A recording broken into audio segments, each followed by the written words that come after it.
a perfectly normal catastrophe.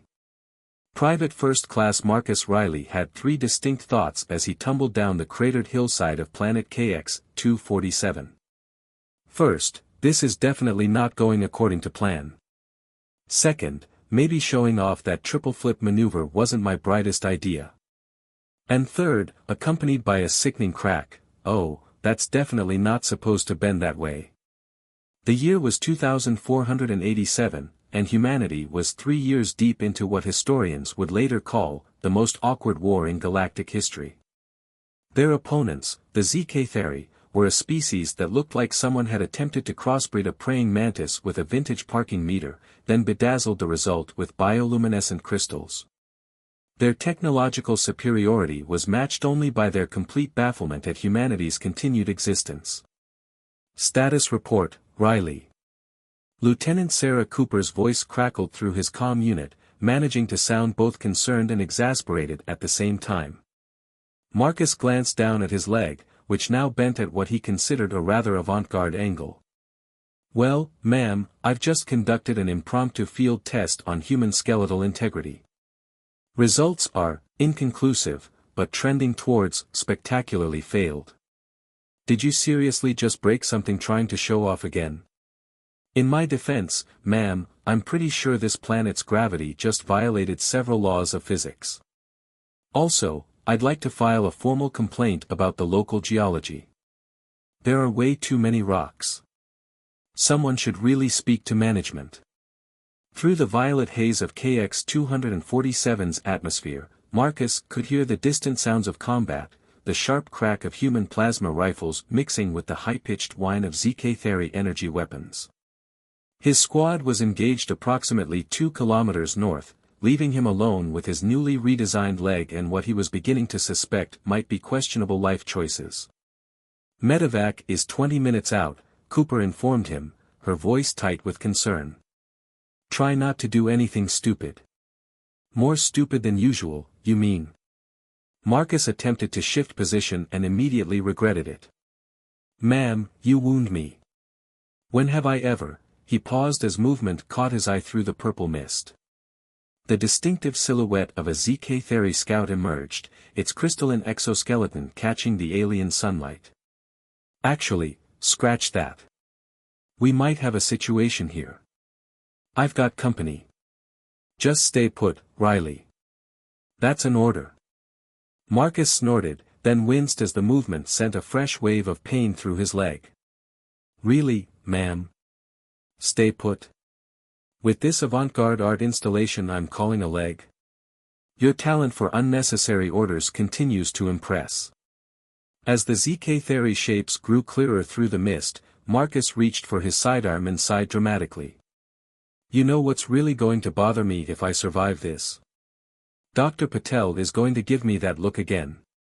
You know the one, like I'm single-handedly keeping the medical department in business. The first Zk'thari crested the hill, its compound eyes fixing on Marcus's prone form.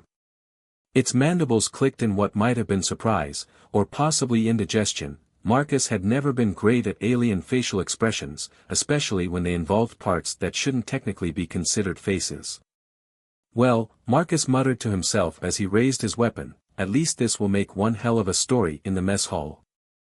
Assuming I don't end up as alien breakfast, of course. The universe, it seemed, had other plans for Private First Class Marcus Riley.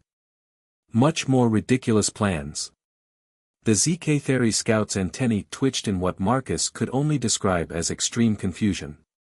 3 more aliens emerged from the purple mist, their crystalline exoskeletons refracting the alien sunlight in patterns that would have been beautiful if they weren't attached to beings who potentially wanted to kill him. Look, Marcus said carefully, enunciating each word, I know you probably don't understand English, but I'm having a really weird day, so maybe we could. Cease your sound emissions, human. The tallest Zk'thari stepped forward, its translator module crackling with static. This one wore elaborate crystal formations on its carapace, probably indicating rank, though Marcus supposed it could just be really into body modification. He wasn't one to judge. Commander ZY Lack, one of the scouts chittered, the human appears to be damaged. Zk'thari's compound eyes zoomed in on Marcus's leg, all 6 sections focusing with an audible whir. Fascinating. The internal support structure has breached the external protective layer. You mean my bones sticking out? Marcus helpfully supplied. Yeah, that happens sometimes. Nothing a bit of duct tape and ibuprofen won't fix. The Zk'thari recoiled in perfect synchronization, like a well-rehearsed dance troupe. Zk'thari's mandibles clacked rapidly, their equivalent of hyperventilating, if Marcus had to guess. You speak of this catastrophic structural failure with casualness? Zk'thari's translator struggled with the concept. Your central locomotion appendage is severely compromised. Marcus shrugged, immediately regretting the movement. I mean, it's not great, but I've had worse. Last year I got my appendix out and was back on patrol in 2 weeks. Though Dr. Patel did threaten to sedate me if I tried leaving early again. The silence that followed was so profound that Marcus could hear his own heartbeat, the distant battle, and what he swore was the sound of alien minds being blown. What is this? Appendix out? Zk'thari's volume control seemed stuck on maximum. You speak of removing internal components? Before Marcus could respond, the distinctive whine of a medevac shuttle cut through the air. The Zk'thari raised their weapons, but their attention was completely divided between the approaching aircraft and Marcus's casual discussion of organ removal. The medical team rappelled down with their usual efficiency, led by none other than Dr. Rajesh Patel himself. The doctor took one look at Marcus and his leg, then at the bewildered aliens, and sighed with the weariness of someone who'd seen this movie before. Riley, I swear to all that's holy, if you've started an interplanetary incident with your shenanigans again. Doc. Perfect timing. I was just explaining to our new friends here about human medical procedures. They seem really interested. The Zk'thari watched in horror as Dr. Patel pulled out his medical kit and began preparing a pain suppressant. Zk'thari's mandibles were clicking so fast they sounded like a tap-dancing routine. The human medical practitioner carries tools of flesh manipulation, one of the scouts reported, its voice rising to a pitch that probably shattered several glasses back on their home world. Now this might sting a bit, Dr. Patel warned as he administered the shot. Marcus grinned at Zk'thari. Don't worry, this is just the warm-up. Wait till they start resetting the bone, that's when the real fun begins. Zk'thari's antennae went completely rigid. You intend to reconstruct the damaged support structure while conscious? Well, yeah, how else would we do it?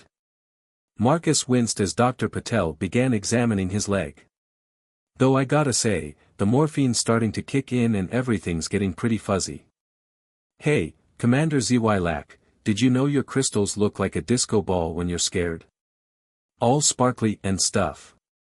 The last thing Marcus saw before the medication fully took effect was Commander Zk'thari frantically communicating into some kind of alien device, gesturing wildly at the human medical team while repeatedly chittering what sounded suspiciously like their word for unkillable demons. Dr. Patel just kept working, muttering under his breath about how he should have become a veterinarian instead. At least animals didn't actively try to turn routine injuries into interstellar diplomatic crises. As consciousness began to fade, Marcus couldn't help but wonder if this whole incident might just change the course of the war. After all, nothing quite says, maybe we should reconsider this conflict, like watching your enemy casually discuss having parts of their skeleton manually reassembled. His last coherent thought before the morphine completely took over was that he really hoped someone was recording this.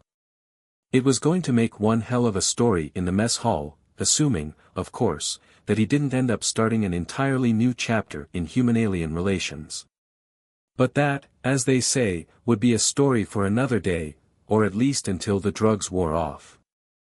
The science of survival. The Zk'thari Scientific Council was in chaos. Crystalline appendages gestured wildly as dozens of the galaxy's most brilliant minds attempted to process the footage from Commander Zk'thari's encounter. On the main holoscreen, playing for what must have been the 100th time, Private First Class Marcus Riley casually discussed his broken leg while the human medical officer prepared for what the Zk'thari could only describe as manual skeletal reconstruction without proper molecular realignment chambers. Impossible. Dr. K.R. Zix, head of xenobiology, clicked his mandibles in agitation. Their medical technology is primitive at best. They shouldn't be able to survive such procedures, let alone recover from them. And yet, Supreme Researcher Vallon waved one crystalline limb at the screen, we have documented evidence of exactly that. Commander Zylak's report indicates the human designated as Riley spoke of previous injuries with what can only be described as amusement. In the medical bay of Forward Operating Base Echo, Marcus Riley was discovering that becoming an overnight sensation in alien scientific circles had its drawbacks. Specifically, the drawback of having 3 Zk'thari observers hovering around his hospital bed, their compound eyes whirring and clicking as they documented his every move. Could you demonstrate the process of nutrient consumption again? Dr. T.X. Lin asked, antennae quivering with excitement. The way your masticatory apparatus processes solid matter is fascinating. Marcus paused mid-bite into his hospital lunch. You mean eating? This is just a sandwich. He held up the partially eaten meal. Though I gotta say, the cafeteria's definition of turkey is pretty alien itself. Remarkable. T.X. Lin's appendages flew across his holographic notepad. Subject maintains humor protocols even while processing potentially questionable sustenance. Note, investigate human capability to neutralize toxic substances through what they designate as hospital food. Dr. Patel chose that moment to enter the ward, pausing briefly at the sight of their alien observers. I see our visitors are still documenting. His tone suggested he'd had quite enough of alien scientists turning his medical bay into a research station. Hey Doc, Marcus grinned, I was just showing them how humans eat. Did you know they don't have jaws? They dissolve their food externally and absorb it through specialized membranes. Kind of like a spider, but sparkly. Fascinating as your impromptu xenobiology lecture is, Mr. Riley, Dr. Patel began checking Marcus's vitals, I'm more concerned with your recovery. How's the pain level?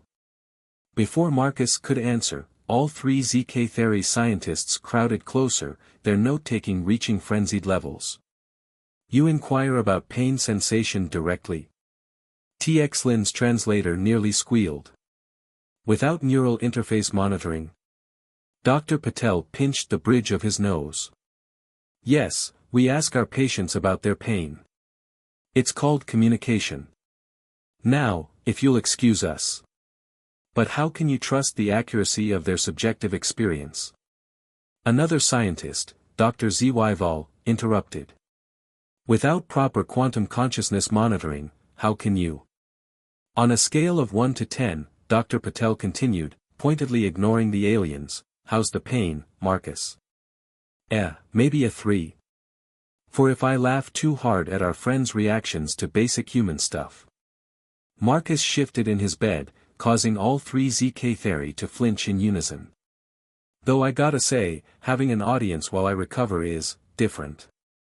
Meanwhile, in the highest levels of Zk'thari military command, Commander Zylak's report was causing an equally dramatic stir. They remove organs. General KX Vax slammed a crystalline appendage on the conference table. Voluntarily. And then continue fighting.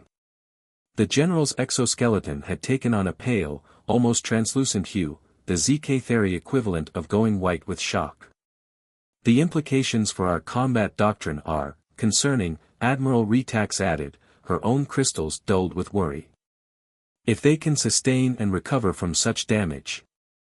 It gets worse, Zylak activated another holographic display. Our scientific division has been analyzing their medical practices.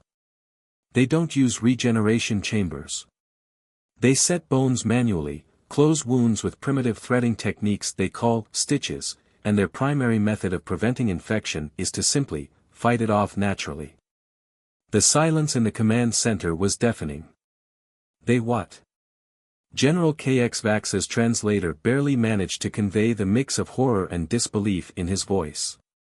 Their immune system, ZYLAC continued, appears to function by engaging in microscopic warfare with invasive organisms. They literally fight battles on a cellular level, constantly. Admiral Retax's crystals began to pulse with a sickly light. Are you suggesting that even their basic biological functions are combat-oriented? Back in the medical bay, Marcus was discovering that being a subject of alien scientific interest had some unexpected benefits. The Zk'thari had brought their own food, apparently concerned about the primitive protein processing available in the human facility, and it turned out that alien military rations were surprisingly good. So, Marcus said between bites of what he'd decided to call space sushi, for lack of a better term, you guys really don't have anything like broken bones?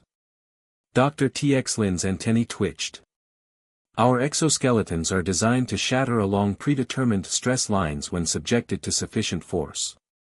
The damaged sections are then shed and regrown over a period of molecular reconstruction. Marcus considered this. So kind of like how lizards drop their tails. That's pretty cool. Though I gotta say, I prefer our method. Sure, it hurts like hell, but at least I get to keep all my original parts. The scientist's note-taking reached new levels of intensity. Subject expresses preference for maintaining original biological components despite acknowledged pain response. TX Lin's excitement was causing his crystals to glow. Previous theories about human pain avoidance may require significant revision.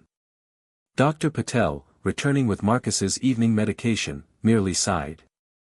Mr. Riley, please stop giving our guests more reasons to think humans are indestructible space orcs. Some of us would like to actually get some medical work done without a research team documenting every bandage change. But Doc, Marcus grinned, think of the diplomatic opportunities.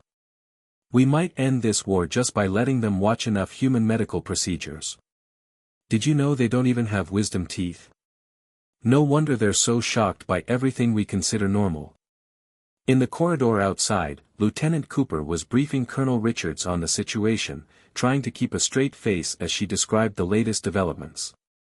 So let me get this straight, the colonel rubbed his temples. Private Riley's broken leg has not only failed to start an international incident, but might actually be improving diplomatic relations. Yes sir, Cooper nodded. The Zk'thari scientific community is apparently revolutionizing their entire understanding of xenobiology based on his casual attitude toward injury. Their military command is also reportedly reconsidering strategic assumptions about human resilience. And the 3 aliens in my medical bay? A cultural exchange team, sir. Officially here to document human medical practices. Unofficially, I think they're trying to figure out if we're actually some kind of unkillable horror species they shouldn't have picked a fight with. The colonel stared through the observation window at Marcus, who was now apparently teaching the alien scientists how to play cards while his leg healed. You know, Lieutenant, when they told me this war would be decided by our soldiers' actions, this wasn't exactly what I had in mind. To be fair, sir, Cooper smiled, no one specified what kind of actions would make the difference. Though I doubt anyone predicted it would be Private Riley's ability to turn a broken leg into a xenobiological research opportunity. Inside the room, Marcus was explaining the concept of get well soon cards to his increasingly baffled alien audience. See, we give these to people who are sick or injured. It's like emotional support in paper form. You create physical manifestations of healing intentions. Dr. Zyval's crystals were practically strobing with excitement. Without any quantum entanglement or psychic resonance. Pretty much, Marcus shuffled the cards he'd received from his squad. Though I think the one from Lieutenant Cooper might be more of a stop showing off and breaking yourself card. The little drawing of me falling down the hill is a nice touch though. As the Zk'thari scientists huddled together, frantically discussing the implications of human empathy artifacts, Dr. Patel caught himself almost smiling. Almost. You know, he said quietly to Marcus, when I signed up for military medical service, I never thought I'd be advancing interstellar diplomacy by letting aliens study a broken leg. Look on the bright side, Doc, Marcus replied, dealing another hand of cards to his alien observers, who were now thoroughly invested in learning this new, human strategic simulation. At least they're not shooting at us anymore. Though I got to wonder what they'll make of it when they find out about human teenagers and their extreme sports videos. The thought of trying to explain skateboarding accidents to the already overwhelmed Zk'thari was enough to make even Dr. Patel crack a smile. Sometimes, it seemed, the best way to end a war wasn't through superior firepower or advanced technology, but through the simple revelation that your enemy was simultaneously more fragile and more resilient than you could possibly have imagined. And somewhere in the vast bureaucracy of the Zk'thari military command, a new file was being created, its title glowing in their crystalline data storage, Human Physiological Resilience, a complete re-evaluation of everything we thought we knew. Escalating incidents. The incident that came to be known as the Riley Protocol might have remained a curious footnote in human Zk'thari relations if not for Corporal Maria Santos and what she later described as just a tiny case of appendicitis. The Zk'thari observation team was still stationed at Forward Operating Base Echo, documenting Marcus Riley's recovery, when the emergency call came in. Their antennae all swiveled in perfect synchronization as Dr. Patel rushed past, muttering about humans and their terrible timing. "What's the situation?" Dr. TX Lin called out, scuttling after the doctor with recording equipment activated. "Appendicitis case incoming," Patel responded without breaking stride. "Need to prep for emergency surgery." The word surgery sent all three alien scientists into a frenzy of clicking mandibles and glowing crystals. They had heard of this barbaric practice but had yet to witness it firsthand. The intentional internal organ removal procedure. ZYVOL's translator crackled with excitement. "We request observation privileges." Before Dr. Patel could refuse, a direct communication from Zk'thari High Command appeared on the medical bay's main screen. Supreme Commander Zk'thari's crystalline form shimmered with authority. Dr. Patel, the alien leader's translator, rendered his clicks in smooth tones. "Our Science Council formally requests permission to document this procedure. Understanding human surgical practices may be crucial to establishing lasting peace between our species." Dr. Patel looked from the screen to his incoming patient, then to the eagerly waiting alien scientists. "Fine," he sighed, "but you stay behind the observation shield, and no questions until after the procedure is complete." When Corporal Santos arrived, she was alert and talking, much to the alien's amazement. "Hey Doc," she managed through gritted teeth. "Don't suppose we could skip the whole, cutting me open part and just give me some aspirin?" The Zk'thari observers frantically documented her casual attitude toward impending organ removal. "Subject displays typical human disregard for severe internal disruption," TX Lin noted. "Continues to attempt humor despite critical organ malfunction. The surgery itself nearly caused an interstellar incident." When Dr. Patel made the first incision, two of the Zk'thari fainted, their crystals dimming to a pale, sickly hue. The third, Dr. TX Lin, remained conscious only through what appeared to be sheer scientific determination, though his color had shifted to a concerning shade of green. They're consciously breaching the protective dermal layer." TX Lin's voice had risen several octaves. "Without molecular dissolution fields. Without neural stasis. They just cut." The situation escalated when a new group of Zk'thari officials arrived mid-procedure, having received urgent updates about human medical practices. They walked in just as Dr. Patel was removing the inflamed appendix. "By the crystal matrix." The lead official, Ambassador Kyrix, stumbled backward. "They're actually removing the organ. While the human lives."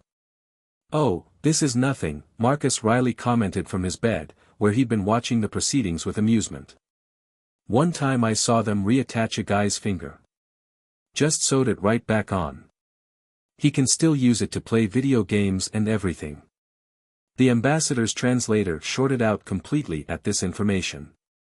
Meanwhile, in Zk'thari space, the footage from the medical bay was causing unprecedented chaos. The War Council had convened an emergency session, and the normally orderly proceedings had devolved into what could only be described as panic. They remove organs as a standard medical practice. General KXVax was shouting, his crystals flashing warning colors. Not as a last resort, not with advanced technology, but as a routine procedure. With primitive cutting tools. And they recover. Admiral Retax added, her own crystalline structure pulsing with distress. Not only recover but return to combat duties. The human Santos is expected to resume full activities within weeks. Perhaps, a quiet voice cut through the chaos, we should reconsider our approach to this conflict. All eyes turned to strategic analyst Zk'thari, known for her unconventional thinking. Her crystals glowed with a calm, measured light. Consider the implications, she continued. We based our military strategy on the assumption that humans were fragile, technologically inferior beings. Yet they not only survive conditions that would shatter our exoskeletons, but they actively perform invasive medical procedures on themselves and consider this normal.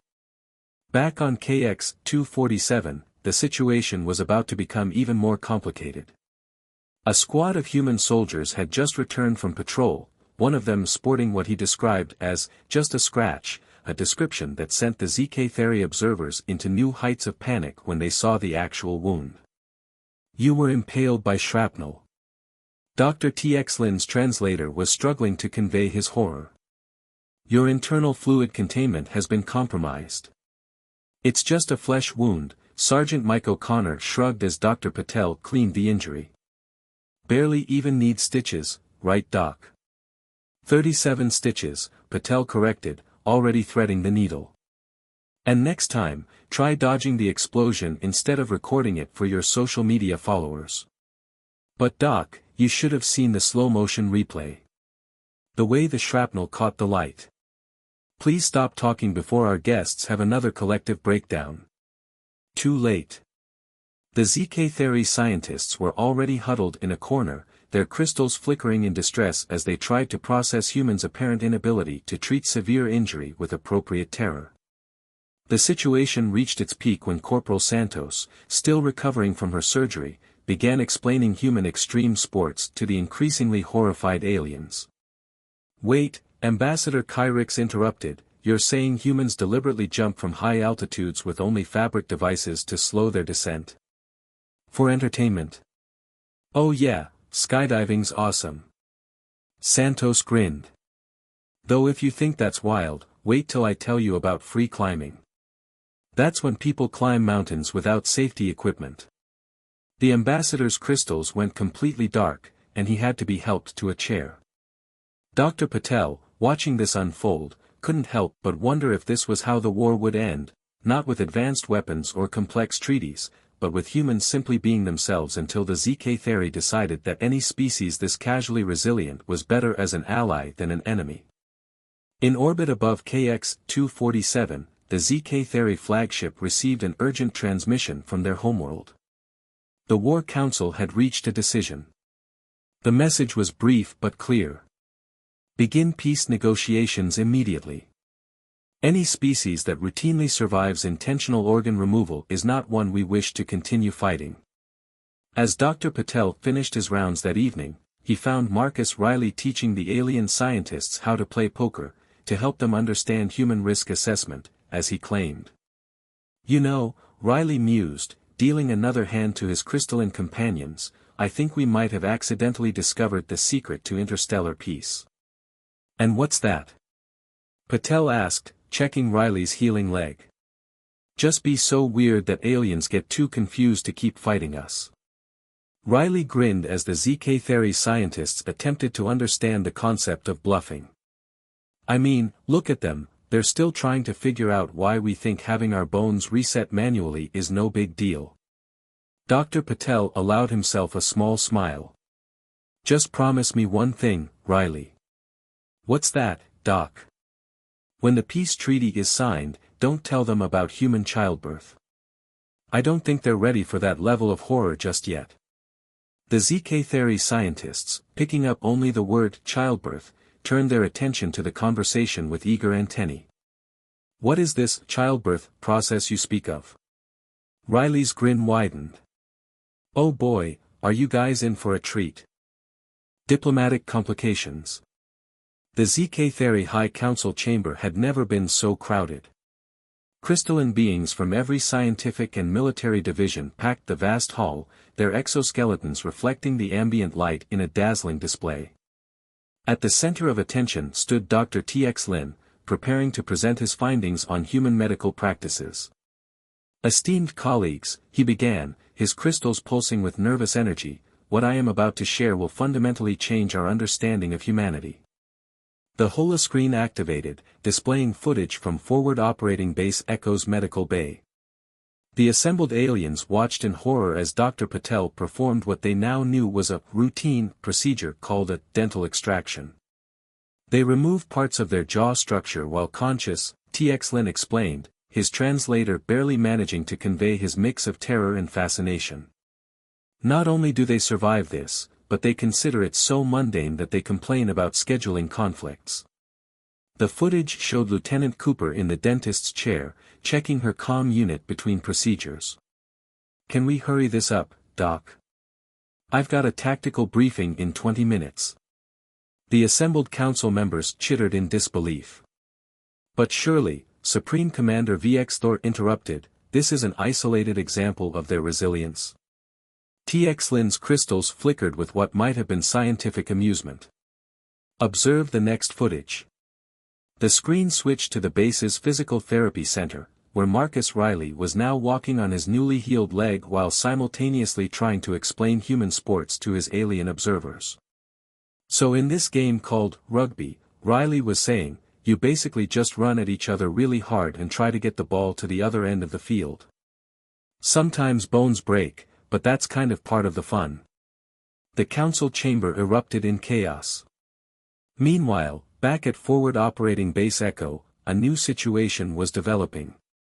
Private Sarah Chen had just been brought in with what the medical report described as mild plasma burn injuries, a description that sent the resident Zk'thari observers into near hysteria. Your epidermal layer has been partially vaporized. Dr. Zwyval's crystals were strobing in panic. How are you still functioning? Chen looked down at her bandaged arm. Oh, this? It's not that bad. Though I got to admit, getting shot with your fancy energy weapons tingles in a weird way. Kind of like really spicy food, but for your skin. Dr. Patel, applying regenerative gel to the burns, merely sighed. Private Chen, please stop critiquing the enemy's weapons technology based on how they feel when they hit you. But Doc, it's valuable tactical information. Besides, their faces when I told them it tickled were priceless. Well, as much as crystal-mantis faces can be priceless. The Zk'thari peace delegation, which had arrived that morning to begin preliminary negotiations, was having serious doubts about their mission. Ambassador Kyrix watched the proceedings with growing concern. They treat plasma burns as minor inconveniences, he muttered to his aide. They voluntarily engage in recreational activities that result in skeletal damage. And now I'm being told they intentionally consume chemical compounds that cause pain sensations for entertainment. You mean spicy food? Riley called from across the room, his enhanced hearing picking up the conversation.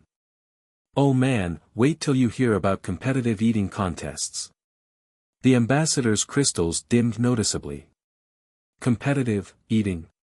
Yeah, it's where people try to eat as much food as possible in a really short time. The current record for hot dogs is like 74 in 10 minutes. The peace delegation huddled together, their mandibles clicking in rapid consultation. Finally, Ambassador Kyrix approached Dr. Patel with what appeared to be great trepidation. We wish to propose a unique addition to the peace negotiations, the ambassador began carefully. Our military leadership believes that understanding human physiological resilience is crucial to preventing future conflicts. Okay, Patel replied slowly, already suspecting he wouldn't like where this was going. We request permission to establish a permanent medical observation post within human territory. Our scientists believe that studying your species' remarkable ability to survive what should be fatal conditions could revolutionize our own medical practices. Before Patel could respond, an alarm blared through the base. A combat engineering team had encountered unexpected resistance while clearing orbital debris, resulting in multiple injuries. The medical bay suddenly filled with activity as casualties arrived. Got a broken arm here. Possible concussion. Something exploded, but I'm pretty sure all my organs are still where they should be. The Zk'thari delegation watched in amazement as the human medical team efficiently handled what they considered catastrophic injuries with almost casual competence. Did that human just make a joke about organ displacement? Ambassador Kyrix whispered, his crystals paling. Welcome to my world, Dr. Patel replied dryly, setting another broken bone. Now, about that observation post request, I'll support it on one condition. Name it. You have to sit through my lecture on human reproductive biology first. If you still want to study us after that, we'll talk. The resulting presentation nearly caused an interstellar incident of its own, but that's another story entirely. In orbit, the Zk'thari flagship received an urgent update from their homeworld. The Science Council had reviewed all available data on human medical practices and reached a stunning conclusion: humans weren't just surprisingly resilient, they were evolutionary anomalies. Their entire species appears to have developed through a process of surviving things that should have killed them, the report stated. They don't just endure damage, they adapt to it, learn from it, and somehow emerge stronger. In essence, what doesn't kill them literally makes them stronger. The report's conclusion was simple but profound: continue peace negotiations at all costs. Any species that treats major trauma as an inconvenience and views pain as an optional experience is not one we wish to antagonize further. As the day wound down, Riley found himself teaching the increasingly fascinated Zk'thari scientists about another human concept: comedy. So let me get this straight, Dr. TX Lin's antennae twitched in confusion. You intentionally create situations that cause others to experience involuntary respiratory spasms? You mean laughter? Yeah, pretty much. It's fun. Here, let me tell you about this thing called slapstick humor. It's when people fall down on purpose. Dr. Patel, overhearing this, made a mental note to requisition more medical supplies. Something told him they were about to see an increase in crystal-mantis-related pratfalls. Peace through peculiarity. The signing of the human Zk'thari peace treaty might have been a dignified affair if not for the small detail that half the alien delegation was still recovering from their first encounter with human painkillers. I maintain, Ambassador Kyrix announced, his crystals glowing with an unusual rainbow pattern, that allowing us to experience your local anesthetic was unnecessary for diplomatic relations. You insisted on understanding human pain management firsthand, Dr. Patel reminded him, checking the ambassador's vital signs. Though I did warn you that Novocaine might interact differently with your biology. Everything is sparkly, one of the junior diplomats observed. And I can't feel my mandibles. The historic ceremony was being held in Forward Operating Base Echo's medical bay, partly for convenience, but mostly because the Zk'thari scientists refused to be separated from their ongoing study of human resilience.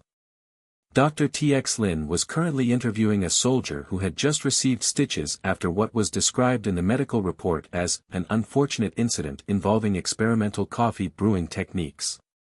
So you intentionally consume a psychoactive substance that increases your heart rate, knowing it could potentially cause injury through heightened activity levels.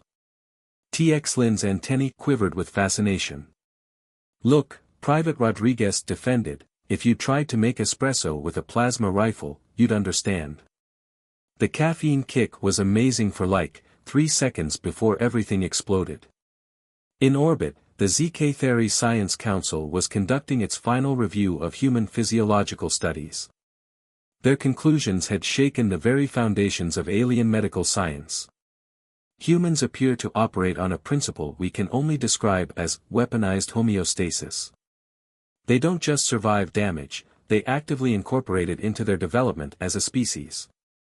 Their medical practices, rather than preventing all possibility of harm, focus on managing and adapting to injury in ways our scientists still cannot fully comprehend. The report's appendix included a growing list of human behaviors that the Zk'thari had officially classified as existentially terrifying, including voluntary skeletal reconstruction, recreational consumption of caustic substances, hot sauce, intentional exposure to radiation for aesthetic purposes, tanning, combat training while injured, walking it off. The entire concept of extreme sports. Marcus Riley, now fully recovered and somehow appointed as unofficial human-alien relations coordinator, was explaining the concept of human parties to an increasingly alarmed group of Zk'thari observers. So you deliberately gather in large groups, one scientist clarified, consume mind-altering substances, engage in high-risk physical activities, and consider this fun. Pretty much, Riley grinned. Though you should see what happens at wedding receptions. That's when things get really wild. Please, Dr. Patel interrupted, stop giving our new allies more reasons to question their decision for peace. But the peace treaty itself reflected the Zk'thari's new understanding of humanity. Along with standard diplomatic provisions, it included several unique clauses. The establishment of joint medical research facilities, with mandatory emotional support for Zk'thari observers. Cultural exchange programs, with warning labels on human recreational activities. A mutual defense pact, primarily because the Zk'thari decided any species this resilient was better as an ally. Emergency protocols for introducing new human concepts to Zk'thari personnel. As Ambassador Kyrix signed the final document, his crystals still shimming from the Novocaine, he turned to the human representatives. We came to your world believing we faced a technologically inferior species. We leave understanding that technology is not always the measure of advancement. Yeah, Riley agreed, sometimes it's just about being too stubborn to know when you're supposed to stay down. Speaking of staying down, Dr. Patel interjected, Ambassador, please stop trying to test your mandible's numbness by clicking it. You're going to chip a crystal. The ceremony concluded with an unexpected announcement. The Zk'thari had created a new scientific classification for humans, Resilientis terrifyingus, officially recognizing them as the galaxy's most durable sentient species. In the following weeks, as human and Zk'thari societies began to integrate, more cultural exchanges led to more fascinating discoveries. The aliens were particularly baffled by human children. They intentionally create smaller, less durable versions of themselves. Sports injuries, they consider this team building. Human medical training, your healers practice by learning from mistakes. Dr. Patel found himself giving regular lectures to Zk'thari medical students, who treated every human injury like a masterclass in biological impossibility. Today, he announced to his alien audience, we'll be discussing the human healing process, or as you call it, spontaneous cellular regeneration through sheer determination. The war that had begun with misconceptions about human fragility ended with the galaxy's most technologically advanced species deciding that any race casual enough about organ removal to schedule it around lunch breaks was better as a friend than an enemy. As the first joint human Zk'thari medical facility opened its doors, a sign hung in the lobby, written in both languages. Warning: human medical procedures may cause existential crisis in non-human observers. Emotional support crystals provided upon request. And somewhere in the vast database of Zk'thari military intelligence, a new entry was added to their species threat assessment protocols. Primary advisory: when encountering new species, first determine if they consider major trauma a minor inconvenience. If yes, immediate diplomatic relations recommended. Marcus Riley, now officially titled Interspecies Medical Relations Coordinator, much to Dr. Patel's ongoing dismay, summed it up best during the facility's opening ceremony. You know, most species reach for the stars to prove their superiority. We got there because we're really good at surviving things that should probably kill us. And honestly, I think that says everything you need to know about humanity. Dr. Patel, watching a Zk'thari scientist faint during a routine vaccination demonstration, couldn't help but agree. Sometimes, the best way to win a war was to simply be so bizarre that your enemies decided to become your friends out of sheer confusion. And as for Private Rodriguez's experimental coffee brewing techniques, they're now the subject of a classified Zk'thari research project titled Human Ingenuity, a study in controlled chaos. The universe, it seemed, would never be quite the same.